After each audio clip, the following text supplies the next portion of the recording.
Hello，大家好，我係藍雨傘之戀，歡迎大家返到嚟我嘅頻道，大家可以叫我做珊珊。2026年祝大家新年快樂啦，身體健康，心想事成。繼續返到嚟超自然行動組嘅。上一集我都講咗新手要注意嘅事項啦，今集呢，我哋就會講一講下深入啲嘅嘢，就係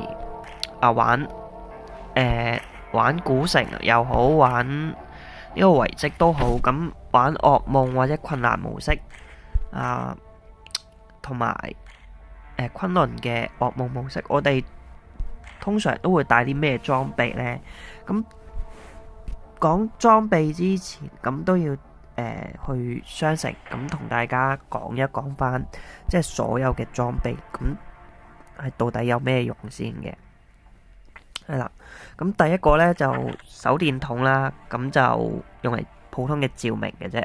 佢嘅耐久度呢，淨係得70嘅啫。係啦，咁第二呢就係專業嘅手電筒。手電筒就係比電筒呢就光啲嘅，同埋耐久度都會多咗少少就90。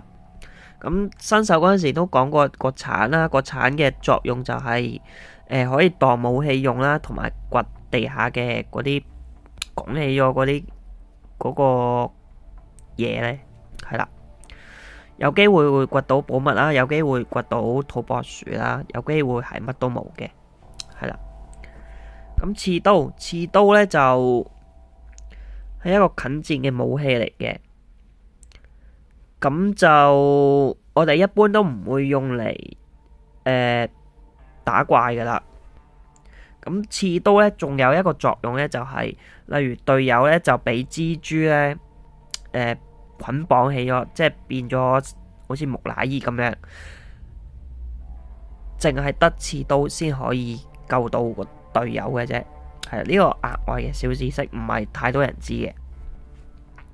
好啦，我哋嘅主武器啦，桃木劍。我哋基本上玩所有嘅噩夢、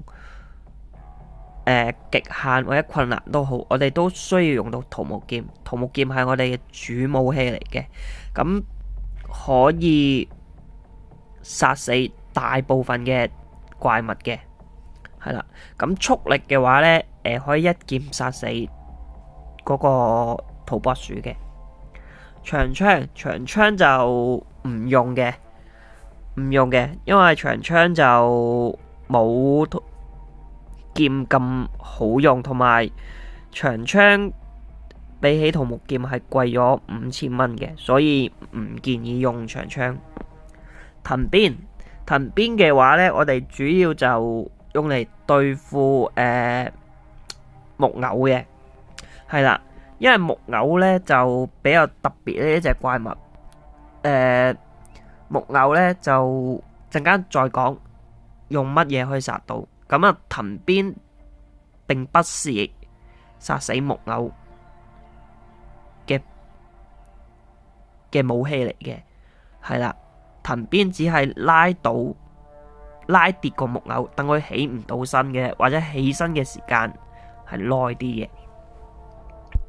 電擊槍呢主要嘅作用呢就係電暈隻怪，係啦，但係殺唔死隻怪嘅。咁主要嘅電擊槍用嚟係乜嘢？即係兩個人，可能你要捉啲好犀利嘅怪物，例如天王啊、地龍啊、狼啊，或者係妖狐啊、精絕女王啊，咁呢啲係需要用到電擊槍嘅。咁係你捉怪嗰陣時會用到嘅，但係要兩個人以上去配合嘅，即係唔可以話你一個人去用槍，跟住又去收服，係咁樣唔得嘅，係做唔到呢個效果嘅，係要兩個人以上，一個用揸住把槍去電，另外一個人要咁樣去收服嘅。黃牛就 Red Bull， 咁就可以增加你嘅跑速，同埋你嘅嗰個體力就冇咁容易去消耗得，即係咁容易用晒。係啦，摩金符係必須要帶嘅物品嚟，因為佢可以喺關鍵時候為你擋下怪物造成嘅致命傷害，一定要帶嘅，呢個係必須要帶。咁睇翻你個人嘅即係睇下你個人啦，咁樣睇下需要帶幾多啦。咁我一般都會帶最少4個或者5個嘅，我自己嚟講嘅話，係啦。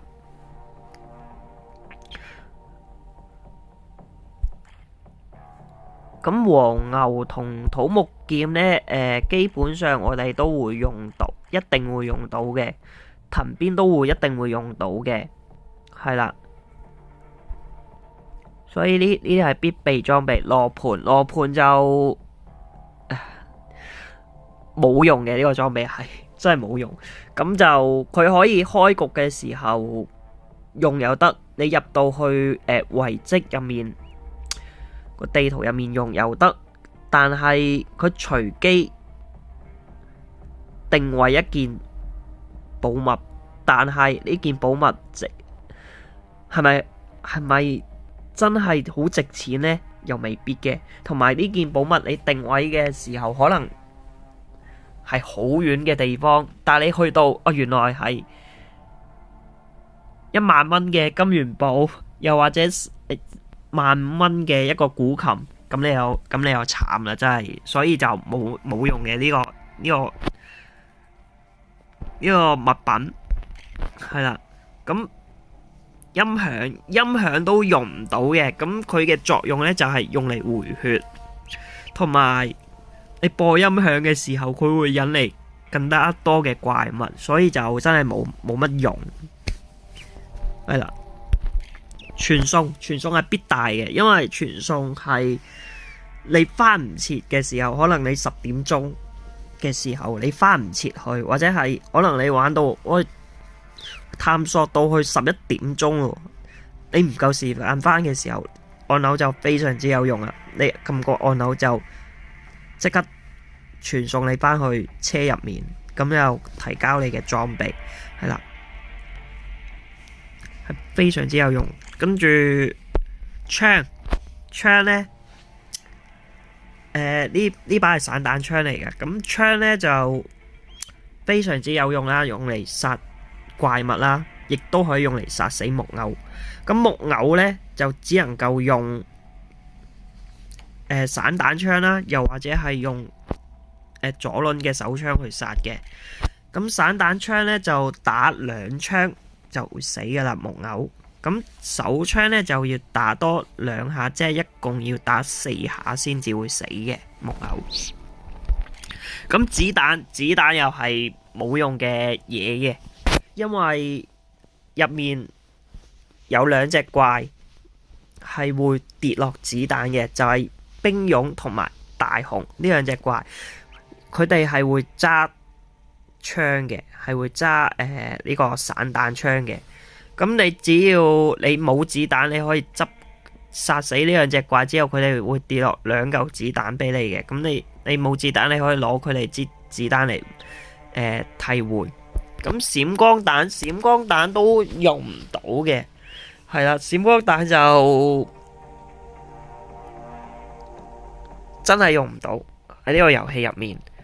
我諗閃光彈唯一作用就係用喺 PVP 嘅模式，係啦。咁有2個 PVP 嘅，就係遺跡嘅呢個多隊模式，咁一個4隊同埋一個雙隊。得你2個模式應該會用到嘅，基本上我哋一般魔金嘅模式呢係唔會用到嘅，所以都係冇用嘅。咁鎖輪手槍都講咗啦，咁就係用嚟都可以殺死大部分嘅怪物嘅，係啦。咁夜視鏡呢就喺黑嘅環境之後，你打開，基本上你可以睇得清差唔多成個地圖咁滯㗎啦，係啦。咁噴射背包就睇翻個人有冇需要去買啦，因為係成個商城最貴嘅一個背包嚟嘅。咁一個噴射背包呢，佢嘅作用真係好好嘅。你可以喺一開始嘅時候，咁車門一打開嘅時候呢，咁你就即刻用背包啦，去正門又得，去側門又得，係啦，就可以好快速咁樣去到，唔使去即係去跑嗰條路咁辛苦啦。但用嘅時候要記住，要慢慢降落，唔好一下咁樣你飛到高高，跟住之後跌落嚟，你係會死嘅，係啦，因為佢有燃料喺入面嘅。同埋你唔可以用得太耐，因為你用得太耐呢，佢過熱都會爆炸而死嘅，所以呢個要小心。跟住你都唔好喺兵勇同埋大雄面前用噴射背包，因為佢哋有槍嘅，可以一嘢射爆你嗰個燃料之後炸死你嘅。咁所以呢個要小心嗱。通常我哋一般用嘅都係一開始，然之後快速去到正門或者側門入去嘅地圖，跟住就放喺小背包嗰度，跟住收翻埋，跟住就探索咁樣。咁啊，熒光棒呢就真係毫無作用嘅，我想講係，所以係完全唔需要買嘅，係啦，只係一個照明效果，咁所以真係冇用嘅啲熒光棒。咁啊，呢個呢就係救人嘅一個道具嚟嘅。咁如果有員工呢，即係死咗，咁只要有屍體留喺現場嘅話呢，咁你都可以用呢個去電一電佢，然之後救翻佢起身嘅。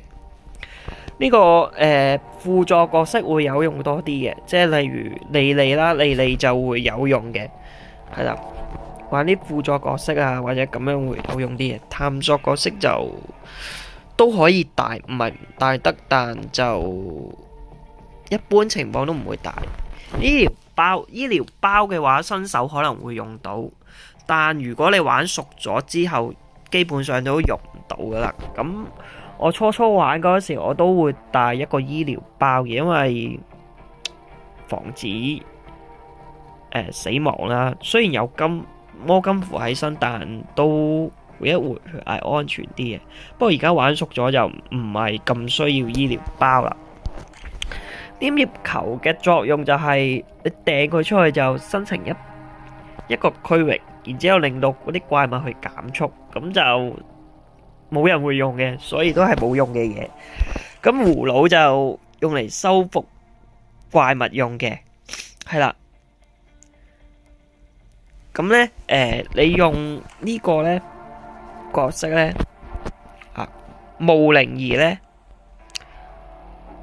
係會增加嗰個成功率嘅，係啦。墓靈兒使用葫蘆吸收怪物嘅成功率就會更高，咁所以用墓靈兒捉怪係非常之好嘅一個角色嚟，係啦。呢個係會用到嘅，但就建議去翻啲，唔好去翻啲即係太過高級嘅場用，你去翻啲可能普通場用會好少少，係啦。因為你去啲即係可能極限場嘅話呢，或者噩夢模式用呢，唔係唔得嘅。即係如果你掛住去捉怪，你唔去摸金呢，你會俾人鬧嘅。咁所以就唔建議去咁高級嘅難度去用呢個葫蘆。咁兩個背包都一定要買嘅，基本上，因為呢一個背包你佔用咗一格，但係你等於有6格額外嘅6格可以擺你嘅物品嘅，同時唔會增加你嘅負重。呢個係小背包一定要買嘅，係啦，呢個腰包一定要買嘅。額外背包呢，佢好重嘅，因為4.54kg，係啊，會有3格多咗出嚟。咁你可以擺任何嘢嘅，咁啊，例如可能擺啲即係你寶物啊咁樣嗰啲都可以嘅，係啦。但就唔建議買太多。除咗一個角色之外，就係莉莉。莉莉係一個特別嘅角色嘅，佢係一個背包客嚟嘅，咁所以就需要買多啲嘅。有啲人會買4個，有啲人會買3個，不過3個基本上都夠用嘅。嗱，咁我哋一般情況下買一個，即係普通角色買一個就夠噶啦，或者唔買，睇翻你個人嘅選擇。好，基本上就講晒所有嘅商城入面嘅物品噶啦，係啦。咁我哋買裝呢，就打開背包啦，然之後撳翻行動套裝。咁你可以喺呢度設定翻，有4個俾你設定嘅，係啊，有個四個自定嘅套裝俾你自定嘅。咁第5個呢，你需要購買呢個特權卡，即係月卡啦，係啦，專櫃嗰個78蚊呢個月卡先至會有多一個自定嗰個俾你用嘅。如果唔係嘅話，你得4個嘅啫。Anyway， 咁呢度如果你玩呢個微微安嘅話呢，我自己嘅話呢就會用到咁樣嘅，係一個小背包啦，咁樣。咁小背包就有3個摩金符啦，一條長鞭啦，一個一罐和牛啦，一個傳送按鈕，跟住一個夜視鏡，一個噴射背包，一個額外背包，一個摩金符同埋桃木劍，係啦，呢個係我自己用嘅裝備。咁啊，莉莉嘅話呢，莉莉裝咁就好簡單嘅啫。莉莉裝就都係摩金符啦，但係放一個救人，一個傳送，一條藤鞭。藤鞭就睇翻大家需唔需要帶，係啦，你將條藤鞭換成摩金符都可以嘅。跟住3個額外嘅大背包啦，再加一個摩金符，一把桃木劍。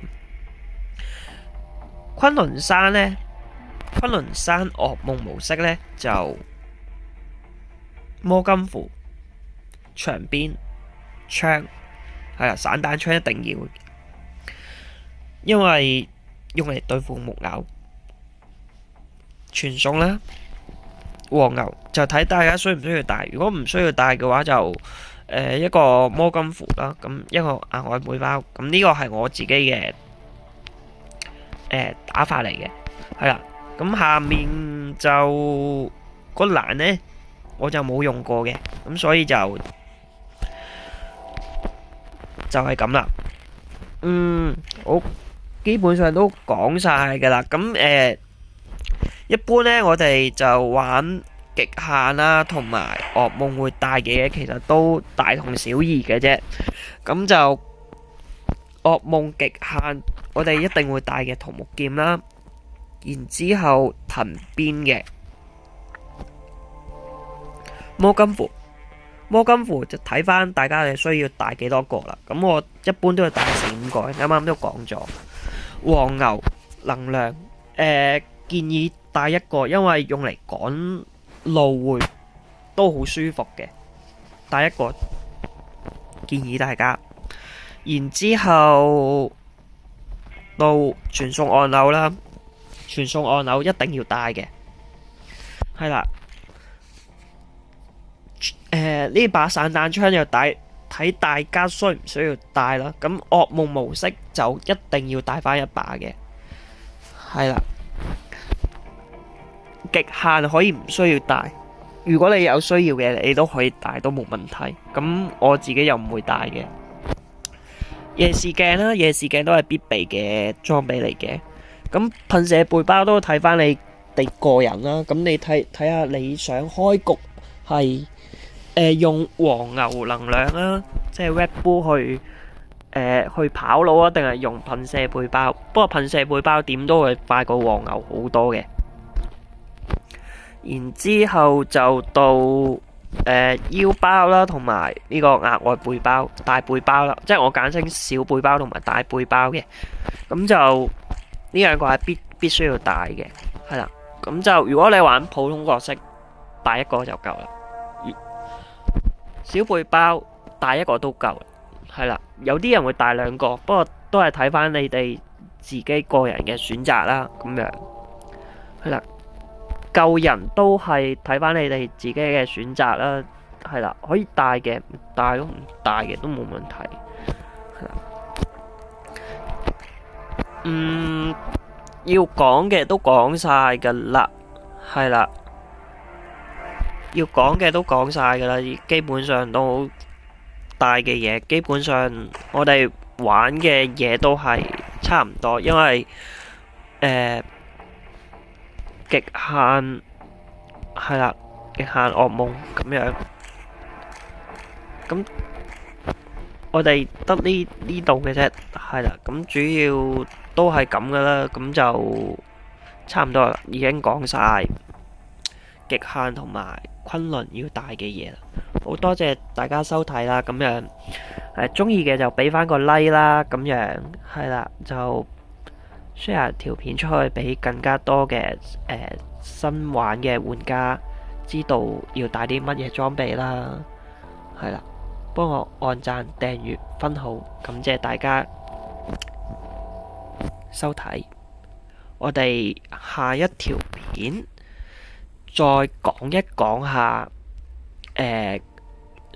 即係角色係啦，邊啲係成日玩，邊啲唔係成日玩。邊一啲係 T0 角，邊啲係T3 角咁樣。好，我哋下一條片見，拜拜。